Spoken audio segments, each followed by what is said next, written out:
So നമ്മളെന്ന് പറയാൻ പോകുന്ന ടോപ്പിക് എന്ന് പറയുന്നത് നിങ്ങളുടെ ഗ്രോത്ത് നശിപ്പിക്കുന്ന കാരണങ്ങൾ, കുറച്ച് കാരണങ്ങൾ. അപ്പോൾ നമ്മൾ അതിലേക്കാണ് പോകാൻ പോകുന്നത്. നമുക്ക് ഏറ്റവും കൂടുതൽ ഇമ്പോർട്ടൻ്റ് ആണ് നമ്മളുടെ ഗ്രോത്ത് എന്ന് പറയുന്നത്. അപ്പോൾ നശിപ്പിക്കുന്ന കാര്യങ്ങൾ നമുക്ക് അറിഞ്ഞു കഴിഞ്ഞാൽ അതില്ലാതാക്കാം, ഗ്രോത്തിലേക്ക് വരാം.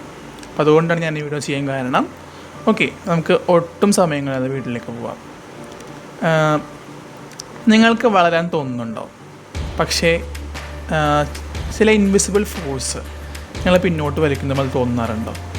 അപ്പോൾ അതിന് ചില കാരണങ്ങളുണ്ട്. അപ്പോൾ ആ കാരണങ്ങളെന്ന് പറയുന്നത് നമുക്ക് നമ്മുടെ ഉള്ളിൽ നടക്കുന്ന കുറച്ച് കാര്യങ്ങളാണ്. നമ്മുടെ ഏറ്റവും വലിയ വില്ലൻ മനസ്സ് തന്നെയാണ്. ആ മനസ്സിന് നമ്മളെപ്പോഴും നമ്മൾ എന്ത് ചെയ്യണം? ബൂസ്റ്റ് ചെയ്യാൻ ശ്രമിക്കണം.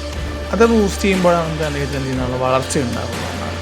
ഓക്കെ, ഒന്നാമത്തെ നമ്മൾ പിന്നോട്ട് വലിക്കുന്ന ഇമ്പോർട്ടൻ്റ് ആയിട്ടുള്ള കാര്യം എന്ന് പറയുന്നത് നെഗറ്റീവായിട്ടൊരു മൈൻഡ് സെറ്റ് തന്നെയാണ്. ഓക്കെ, അപ്പോൾ നെഗറ്റീവായിട്ടുള്ള മൈൻഡ് സെറ്റ് എന്ന് പറയുമ്പോൾ എനിക്ക് കഴിയില്ല, അതുപോലെ തന്നെ എൻ്റെ ലൈഫ് ഇങ്ങനെയാണ് എന്നുള്ളൊരു തോട്ട് തന്നെയാണ്. ഇത് നിങ്ങളുടെ ബിഗ്ഗസ്റ്റ് എനിമിയാണ്. ഓക്കെ, അപ്പോൾ നമ്മൾ നല്ല രീതിയിൽ എന്ത് ചെയ്യണം? ഇത് സ്റ്റോപ്പ് ചെയ്യാൻ ശ്രമിക്കണം. ഇത് സ്റ്റോപ്പ് ചെയ്തില്ലെങ്കിൽ നമുക്ക് ഒരിക്കലും വിജയം ഉണ്ടാവില്ല.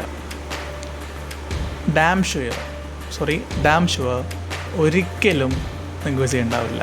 ഓക്കെ, നിങ്ങൾ എത്ര പുഷ് ചെയ്താലും നിങ്ങളുടെ ആ ഒരു മൈൻഡിന് നിങ്ങൾക്ക് ഗ്രോത്തിലേക്ക് എത്തിക്കാൻ പറ്റില്ല.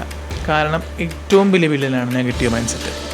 ഓക്കെ, രണ്ടാമത്തെ ഏറ്റവും വലിയൊരു കാര്യം എന്ന് പറയുന്നത് ഫിയർ ഓഫ് ഫെയിലിയർ, തോൽവിയെ ഭയക്കുക. അതായത് തോൽവി നേടാത്തവൻ ഒരിക്കലും വിജയിക്കില്ല, അതൊരു സത്യമാണ്. അതായത് ഫെയിലിയർ ഒന്നിൻ്റെയും എൻഡല്ല, പക്ഷേ ഒരു ലെസൻ്റെ തുടക്കമാണ്. ഓരോ ഫെയിലിയറും ഓരോ പാഠങ്ങളാണ്, ഓരോ പാഠപുസ്തകങ്ങളാണ്. അവിടെ നമ്മൾ എന്ത് ചെയ്യുക? കൃത്യമായിട്ട് ട്രൈ ചെയ്തുകൊണ്ടിരിക്കുക.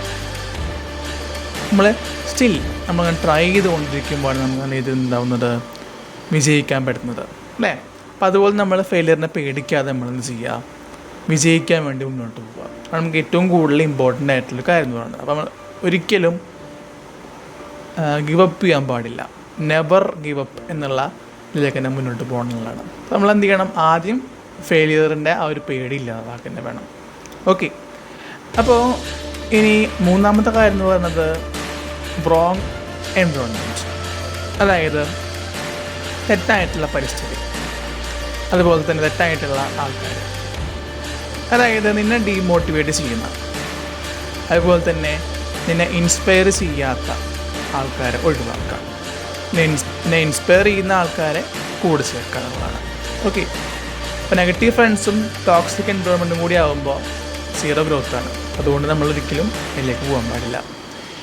ഇനിയെന്ന് പറയുമ്പോൾ നാലാമത്തെ കാര്യം ലാക്ക് ഓഫ് ഡിസിപ്ലിനാണ്. അതായത് മോട്ടിവേഷൻ കൊണ്ട് തുടങ്ങാം, പക്ഷെ ഡിസിപ്ലിൻ ഇല്ലാതെ നമുക്ക് മുന്നോട്ട് പോകാൻ പറ്റില്ല. തുടങ്ങാൻ പറ്റും മോട്ടിവേഷൻ കൊണ്ട്, പക്ഷെ മുന്നോട്ട് പോകണമെങ്കിൽ നമുക്ക് ഡിസിപ്ലിൻ ആവശ്യമാണ്. ഓക്കെ, കൺസിസ്റ്റൻസി ഇല്ലെങ്കിൽ, അല്ലെങ്കിൽ കൺസ്റ്റൻ്റ് എഫേർട്ട് ഇല്ലെങ്കിൽ നമുക്ക് നമ്മുടെ ഗ്രോത്ത് എപ്പോഴും പതിയെ ഉണ്ടാവുള്ളൂ. നമ്മൾ കൺസ്റ്റൻ്റ് ആണെങ്കിൽ കുറച്ചുകൂടി വേഗത്തിൽ എത്തിപ്പിടിക്കാൻ സാധിക്കും. ഓക്കെ, ഇനി അഞ്ചാമത്തെ ഏറ്റവും അവസാനത്തെ ഒരു കാര്യം എന്ന് പറയുന്നത് ഓവർ തിങ്കിങ്. നമ്മൾ ആക്ഷൻ എടുക്കുന്ന സമയത്ത് ചിന്തിച്ചുകൊണ്ടിരിക്കുക എന്നുള്ളതാണ്. നമ്മളത് ശരിയായ രീതിയിൽ അതിന് എന്ത് ചെയ്യണം? നമ്മൾ മറികടക്കണം എന്നുള്ളതാണ്. ഓക്കെ, മറ്റുള്ളവർ എന്ത് പറയുന്നുള്ള ചിന്ത അത് ഒഴിവാക്കാം. അപ്പോൾ ചിന്തിച്ചുകൊണ്ടിരിക്കുമ്പോൾ അവസരം നഷ്ടമാവും, നമ്മൾ ചിന്തിച്ചുകൊണ്ടേയിരിക്കേണ്ടി വരും. ഓക്കെ, അതുകൊണ്ട് നമ്മൾ കൃത്യമായിട്ട് എന്ത് ചെയ്യുക?